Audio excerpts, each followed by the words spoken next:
Hey everybody, Barry here again. We got an interesting one today. Ellen from Flashark Racing messaged me and said, hey, pick something off our website. We'll send it to you. Review it. That's what I'm going to do. And as always, I will be giving it my 100% honest review. If there are issues or something that I think could be changed, upgraded, I'll pass along that information to you guys and to Flashark Racing. And if there can be any improvements, I'm sure they'll take care of that. And of course, I'll always tell you guys what I love about the products also. Future Barry here. Just wanted to cut in and remind you that there is a discount code in the description. It's SR15 for 15% off your order on flasharkracing.com. Let's check this thing out.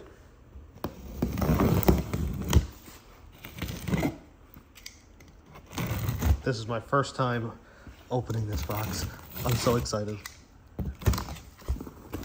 Ooh, look at this. Oh, we got long tubes. And cats. Okay, let's check it out. See what we have here. You know I'm going right for the headers first.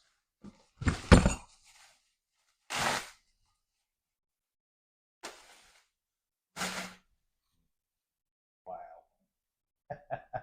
Look how cool they are. Oh man. All stainless steel. Nice thick flanges. You can see here the flanges are about 3/8 of an inch or so. That is nice and heavy. It's not going to warp or anything like that. If your truck is EGR, the port is here for it. Mine is not, so I'll be blocking that off. It looks like it's got maybe an NPT port that you can screw in there, or maybe a bolt. 3-bolt flanges. After having V-bands, I do like them a lot better than the 3-bolt flanges, just because you've got a lot more adjustability. Just because you've got a lot more adjustability with the V-band than you do with just the static 3-bolt flange.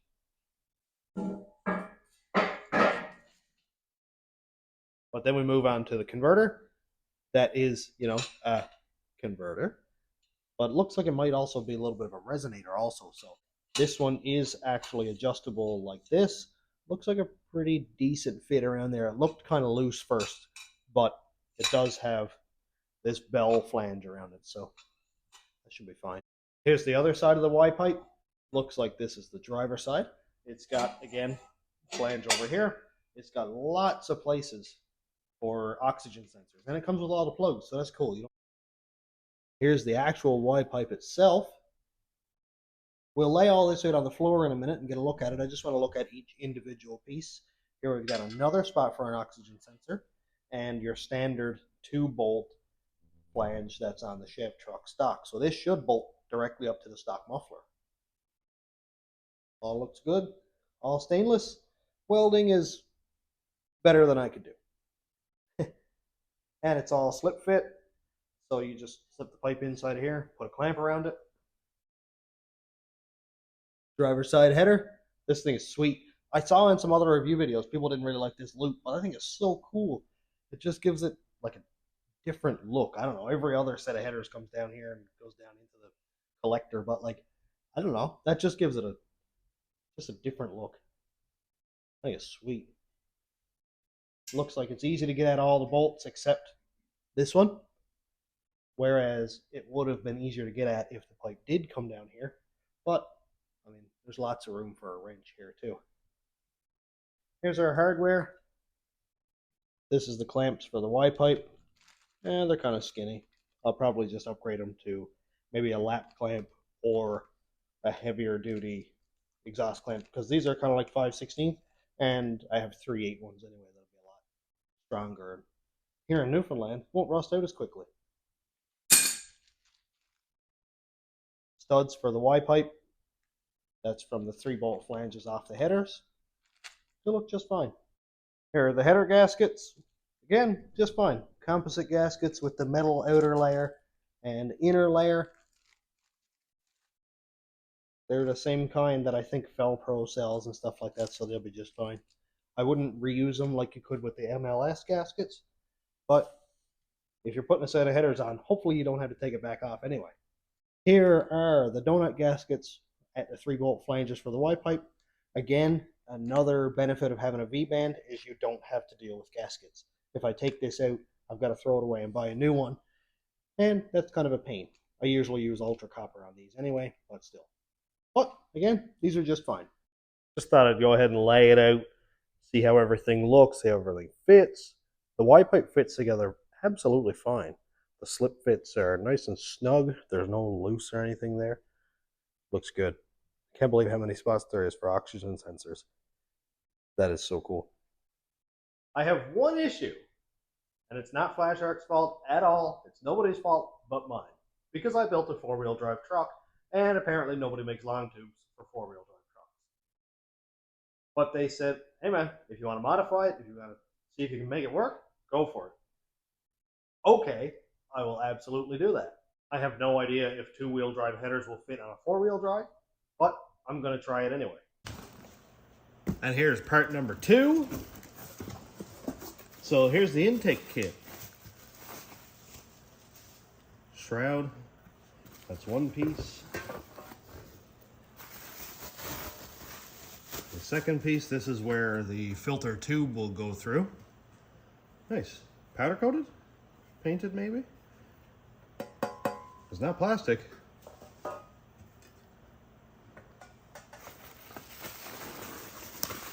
Here is the intake tube itself, and oh, some seals, look at that.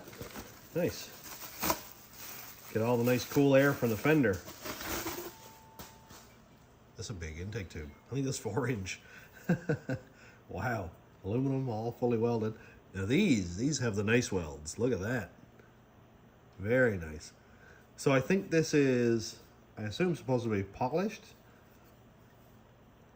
It's a little bit rough, but that's not going to affect anything really. Polished it up. Somebody with a little bit of time on their hands could really do a good job on this. A couple little scratches, that kind of thing, but nothing that's going to stop us from running this. Pull this filter. This is a big dog filter. Look at this. Oh my.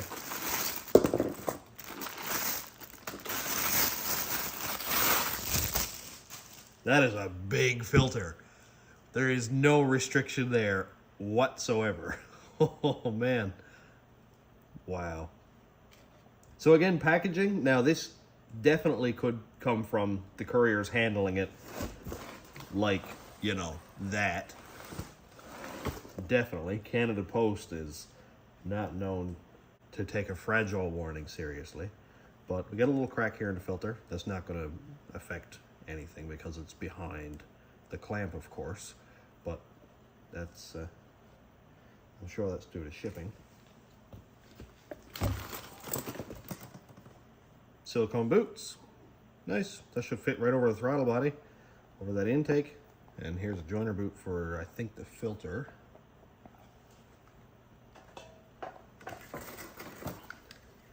Size adapter. That's where the filter is going to go like that. And all your necessary clamps and bushings, that kind of thing. Again, a little bit discouraged with the damage, but I'm sure Flashark would not send me damaged parts for a review video. That would be counterproductive. That would be counterproductive. I blame it 100% on whatever courier, played football with this thing. Destroyed. There's Desperado. I'm going to go ahead and put this intake kit on first because I 100% know it's going to fit, and then we'll tackle the exhaust. So as we can see here, stock 2003 Silverado. Everything is completely bone stock, and we're going to change it out for a nice aftermarket unit.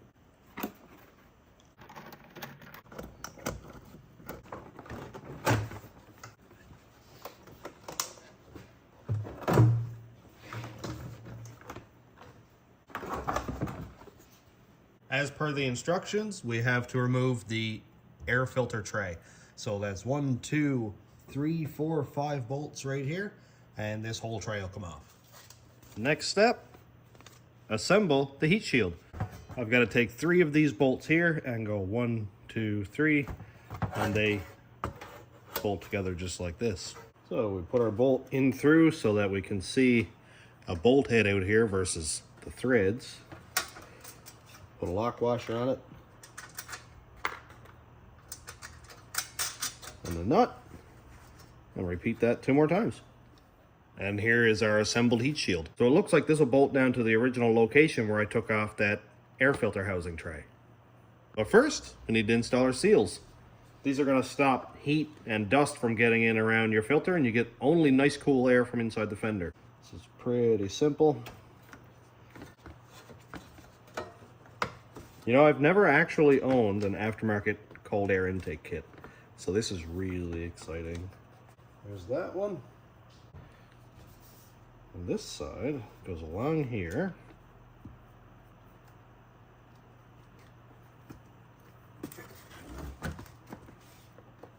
And down here, and wraps around like this. Not sure why this piece is cut out if it's got to wrap around, but who am I to question the engineers? And you take the excess here and flip it over like that. This piece is a little bit springy, so I might have to kind of kink it over a little bit like that. Maybe put a little dab of silicone over here to keep it from folding back up. But the hood closes on this, I think, so that'll keep it down too until it finally gives in and stays where it's told. And this one I'm going to leave loose because it looks like it has an adjustable slotted hole where you can move it up and down. So I'll wait until I get it assembled to tighten it. Now, simply install it in the factory location. Put these three in now.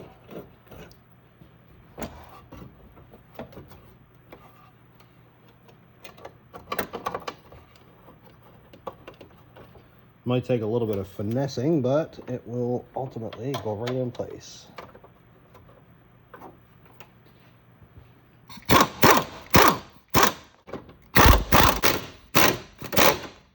Doesn't that look so much nicer than the stock airbox already? Next step, 90-degree boot. You can see there's a shorter side and a longer side. Position it with the shorter side facing the engine so that it doesn't stick out toward the radiator too much. Well, that was easy. There we go. So we're gonna have to salvage our original mass airflow sensor from the truck because that's gonna go in line right in the factory location. So we already put the big filter adapter inside of the filter. Next step, silicone boot to the mass airflow sensor. Screen goes toward the filter. So I took this rubber grommet off of the factory airbox. The screen goes toward the filter, so we'll put it on this side. And then push that grommet onto our new air filter. This is always a bit of a fight, but hey, that wasn't too bad at all actually. Look at that. And then we jam it all in place. Look at that. That is too cool. I've never had an aftermarket cold air intake before, but I'm so glad I do now. And now we go ahead and put all of our clamps on, which admittedly I should have done before, but I really wanted to see it. So the bracket right here doesn't quite line up, but it looks like I'm supposed to bend it because it's welded all the way back here and it goes all the way up here. And I should be able to just kind of bend that tab down and get that bolt to line up. Lastly, don't forget to plug in your mass airflow sensor. Look at this thing. That is so cool. Pop your engine cover back on and look at this thing. That is beautiful. I apologize for the buzzing noise outside. Some guys are painting or something. They've got a generator going. Cold air intake kit complete. I've got a few thoughts on it. It's very, very nice. It's an inexpensive kit. It's not near as expensive as an air raid kit or a K&N, something like that. So just got a couple little thoughts. The boots are great. I think they're rubber. I don't know if they're silicone, so we'll see about the longevity of those. If they're rubber with the engine heat and everything, they may harden up, but they may not. One thing that I'd kind of like to point out is the boot right here that's attached to the air filter itself. It's sort of a hard plastic, and that's why it cracked in shipping. If that were a silicone or rubber boot, it wouldn't have done that. It would just kind of distort and then pull back into shape after. Not a big deal, not a deal breaker, just a thought.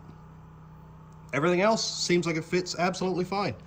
The bracket down here, like I said, I just bent it down, bolted it on, fit absolutely fine. Looks like the hood is going to close perfectly right on top of that lid there, stopping a majority of engine heat from getting in. You're going to get a little bit around here and a little bit there, but like seriously, all the cool air is going to come right down from there into that filter, right into the engine. So those IATs are not going to move. Everything else looks really good. You could take some time and polish this up and make it even nicer if you'd like to. Of course, they had to grind some of the polish off to weld and then clean up those welds after. So, you know, it's not going to be perfect, but it does look really, really nice. This is where things get a little bit less expensive and people like me can afford a cold air intake kit. So overall, quality versus value, I think the quality is just fine and the value is definitely there. And the fact that it was a bolt-on kit, I didn't have to trim the pipe, I didn't have to trim the boots, I didn't have to do anything like that. Just bolt it right on. 99 to 07 Chev trucks. What else can you ask for? Now let's move on to the exhaust. As I said previously, this is for a two-wheel drive truck, so I have no idea what I'm going to run into where this truck is all-wheel drive, but we'll find out. I'm going to go pull the stock exhaust off, and then we'll go from there. Stock manifolds are off and out of the way. They're so ugly. Versus this, like, how can stock manifolds compare to that? Stock Y pipe is out of the way. Now we've got all kinds of room for headers. I took out my front drive shaft right here. I don't know if it's going to get in the way or not, but this is a review video, and I got to get those on. I'm going to try the driver's side first because I assume that's going to be the hardest one to do. To be honest, I'm not quite sure where to put the camera. This is a, oh boy.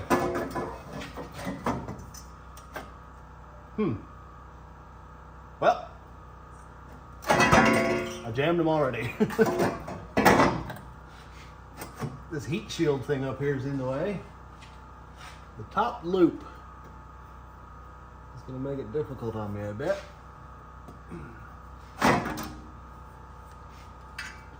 I guess I'm going to have to try to put them down through. Well, just because the truck is already on the lift, let's try the passenger side. I actually didn't have to remove anything over here. No drive shafts, no stuff like that. Okay. Okay, well this one's already sort of close to fitting.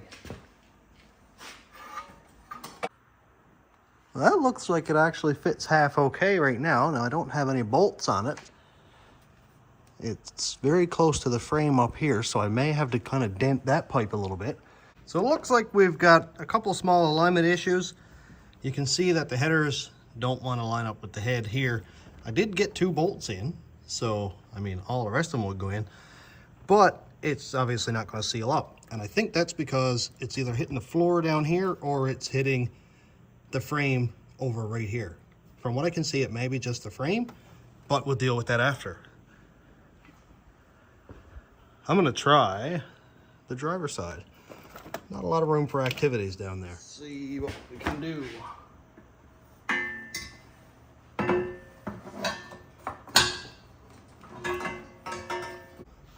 Well, it's a lot closer to fitting from this side than from the bottom. Turn this out of the way a little bit here. With any aftermarket parts, you gotta be ready for everything not to fit perfectly, but just got to work your way through it.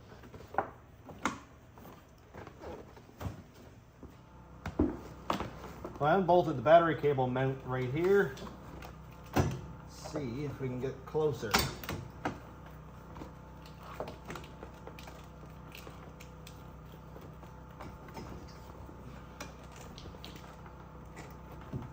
Just might do it.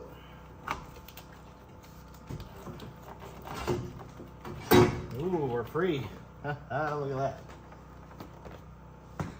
If anybody's put headers on a big block car before, you'll probably know what I'm going through here. Remember what I said about the passenger side being the easy one? Yeah, the driver's side bolted right in with no issues at all. It's all the bolts are in, and it doesn't hit anything except for this little rubber grommet right here, which I don't care about. I'll just wrap some header wrapper in here. That's hilarious.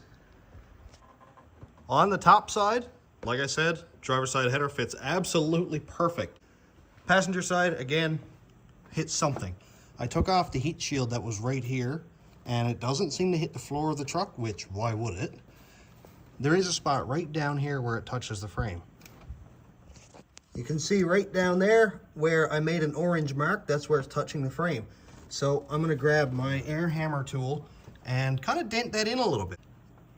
I'm just gonna take out these bolts. I just got 2 there, and I'll slam that in there 2 or 3 times. Hopefully I can pull it up through the top and make a few dents, put it back in, test fit, and hopefully this will go really well. And here we can see where I need to dent it, and you can see actually right where it's rubbing on the frame. I'm just gonna give it a bash with the old header clearancer 9000. Oh, it kills me to do this.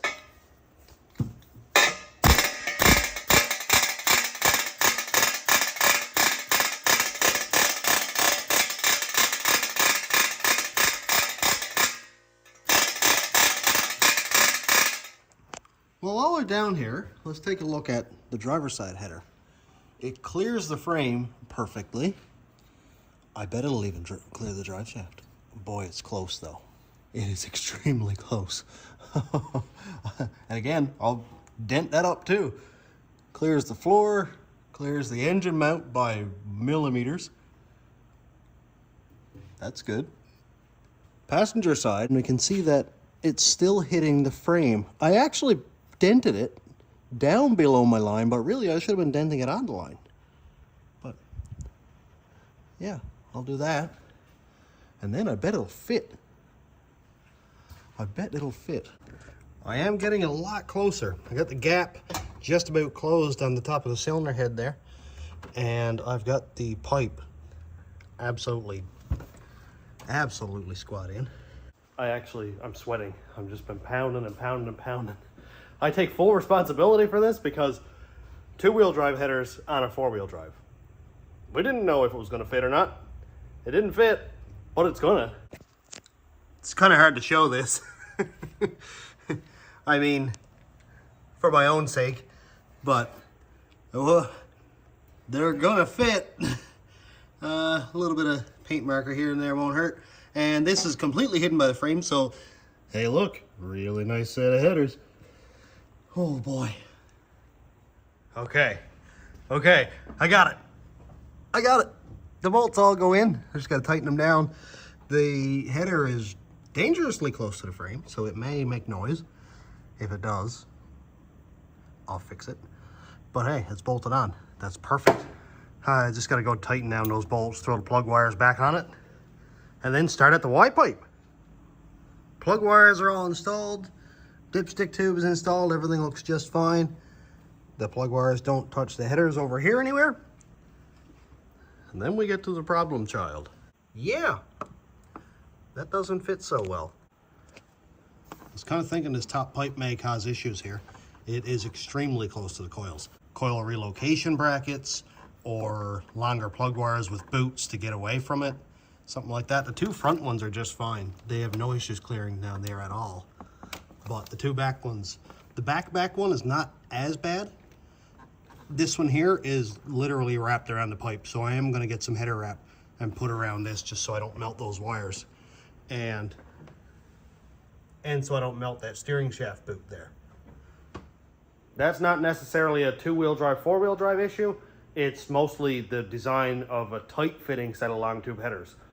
That is, unfortunately, one of the traits of having long tube headers is you need to do those supporting mods so you don't burn your plug wires.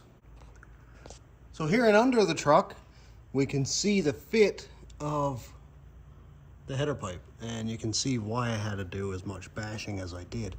I think it's clear of the frame, and only barely, so I do expect there to be a little bit of noise, depending on which way the engine shifts.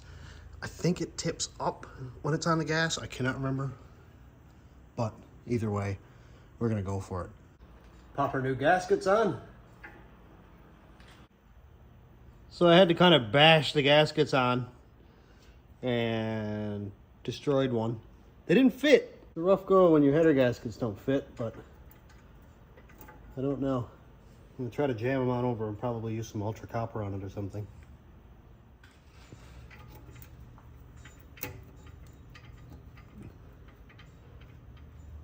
Okay, there's the gasket. And next up is the Y pipe.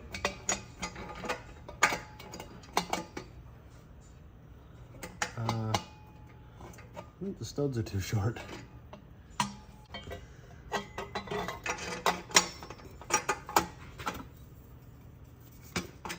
Yeah, the studs are definitely too short.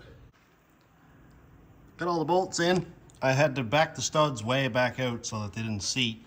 And now I should be able to screw them in and crush down this gasket.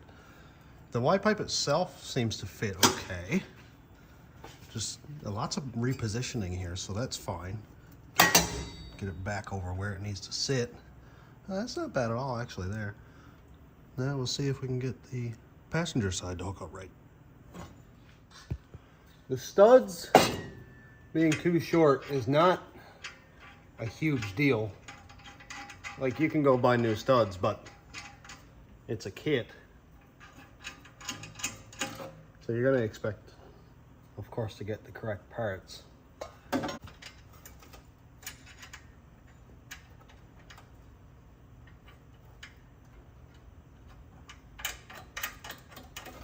Okay, that one was more friendly. Now the last piece to see how well this is going to fit. The last piece.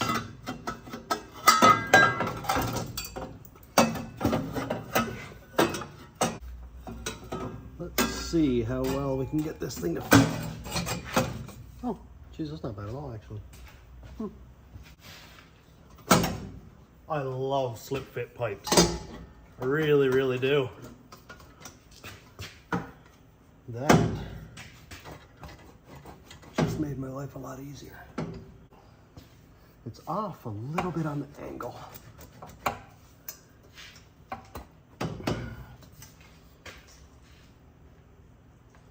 Just a little bit. One good thing is it seems to clear my cross member completely. That's a nice thing. It does seem to clear the cross member.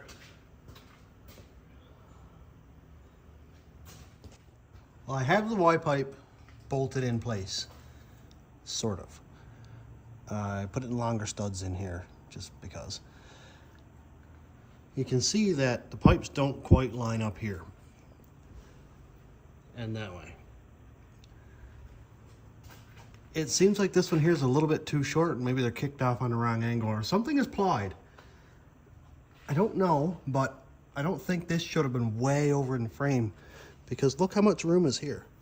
Like, I can get my entire hand between the transmission and the header, but on this side, like, it's bashed up against the frame. There was no need to have it that far over, so I'm wondering if something got applied in shipping maybe, or maybe the jig was off or something, because this got a lot of space and this doesn't have enough. I actually have it sort of driven over to one side to make it fit. And when I slip these two together, this pipe here is like right there. So I'm just gonna kind of tighten it down, drive a clamp on here, and kind of see how it goes.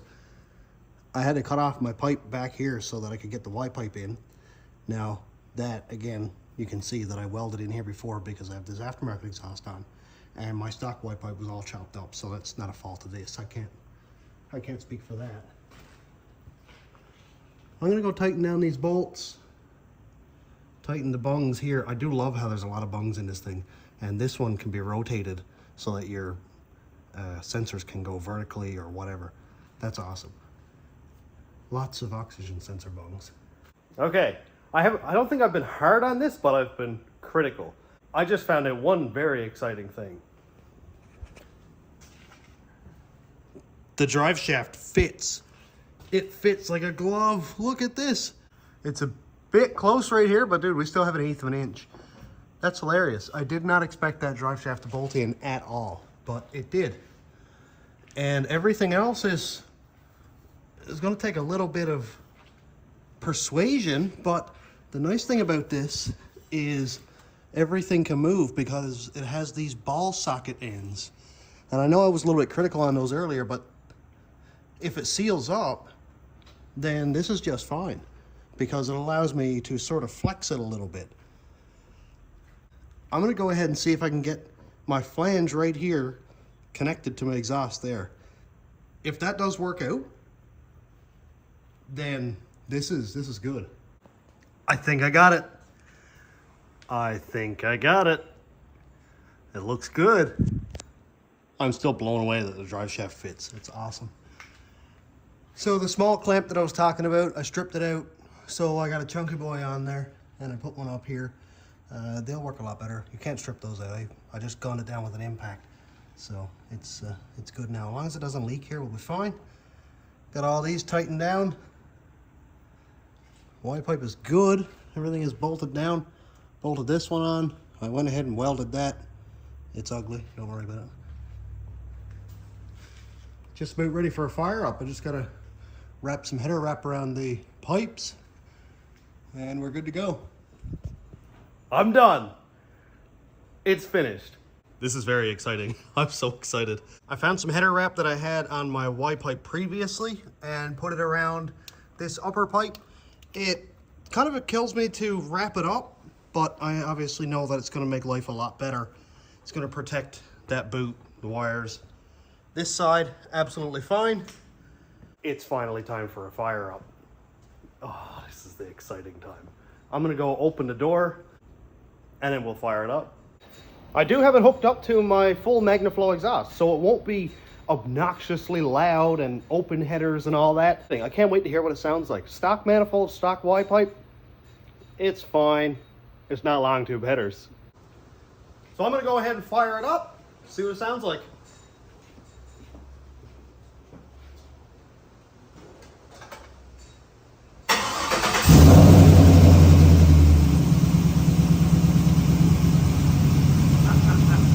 It sounds so good.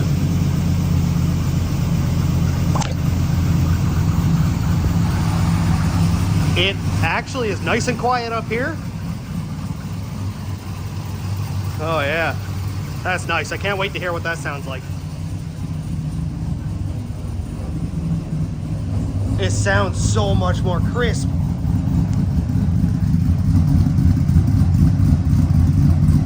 Listen to that. You can hear that cam sing. And it's not obnoxious. It's not obnoxious at all.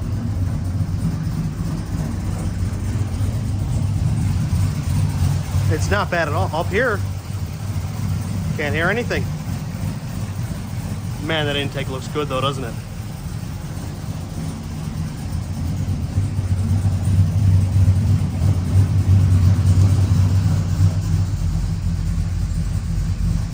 Nice. One thing I do notice, I'm idling around 15.4, 15.5. It's kind of dancing around there. I had it dead set on 14.7. So with it being leaner now, we've got more air coming in, more exhaust going out. Normally, your oxygen sensors would accommodate for those changes. It would add fuel or take out fuel depending on how your exhaust and intake change. I don't have any oxygen sensors. I only run strictly on a wideband on speed density tune. So it's not going to accommodate for any of that. So I need to put more fuel in. That means more power. That is always good. Oh, I'm so excited. So excited about this. It's a little bit warmer now. Let's listen.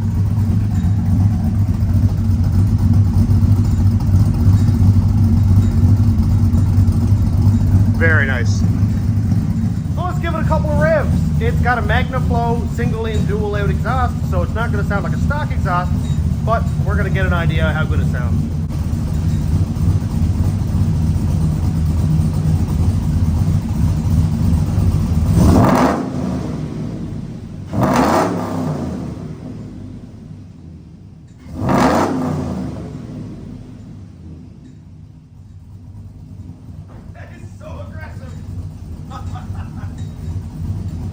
So at idle, it's nice and calm, it's timid, you get into it. There's no other sound like it. So now that the exhaust and the intake are on the truck, how do I feel? I'm absolutely stoked. There are a few issues. We already talked about those, no need to keep on. Price versus quality is not bad at all. If you're trying to make aftermarket parts fit on a vehicle that they probably weren't exactly made for, you might have to modify things. But overall, I'm absolutely pleased. I love the sound. There's no exhaust leaks. The Y-pipe went together with a little bit of finessing, not a big deal at all. So now that I've got my few little critiques out of the way, let's talk about some pros. We'll start with the air intake system kit. I love how it's a really big pipe. It's got a 4-inch aluminum pipe. It looks gorgeous. The really big blue filter. Some of the cold air intake kits I've seen come with a little wimpy, like a 6-inch filter, and it just doesn't look right on a truck with a big V8 engine and this little filter that's the size of a paint can. Big filter, awesome. The intake kit went together absolutely perfect with no modification whatsoever. The mass airflow sensor plugged right in, hooked right up to the hoses, and the 90-degree elbow worked perfect, and it avoided my coolant hoses. Onto the exhaust, I love how it had nice thick flanges. Stainless piping is always 100% better than steel pipe because, of course, steel rots out, stainless doesn't. And I hope it gets that nice gold look. I love when stainless turns like that and gets that nice goldish blue look in the pipes where you put a lot of heat in them. Another thing is the pipe size. Really big primaries, looks good. And I actually come to love those 3-bolt flanges. It did really help with sort of maneuvering the Y-pipe around along with those slip fit connectors. Slip fit is really nice, and again, you don't have to bolt them together. And V-bands don't have as much adjustability. I also like how the Y-pipe came together with a factory style flange that if I had factory exhaust on it, it would just bolt right together. And that also allows me to unbolt my exhaust when I need to take the transmission out, when I blow up a 4L60. One thing I am really excited about is there is a discount code in the description, along with all the links and tags to Flashark Racing, SR15 for 15% off your order. And I do get a small commission out of those if you choose to buy something. So now that that's out of the way, I want to say thank you so much to Flashark Racing for sending me these parts to review. I wanted to give my absolutely honest opinion on them, and I hope you appreciate the opinion as much as I appreciate you sending the parts to me. Now I want to go for a drive, so I'm going to end the video here. Thank you so much again. Thanks my YouTube members, patrons, and subscribers. If you want to check out my Patreon, it's patreon.com/stationroadratrods. YouTube members link is down here. And thanks for watching. Have a great day, everybody.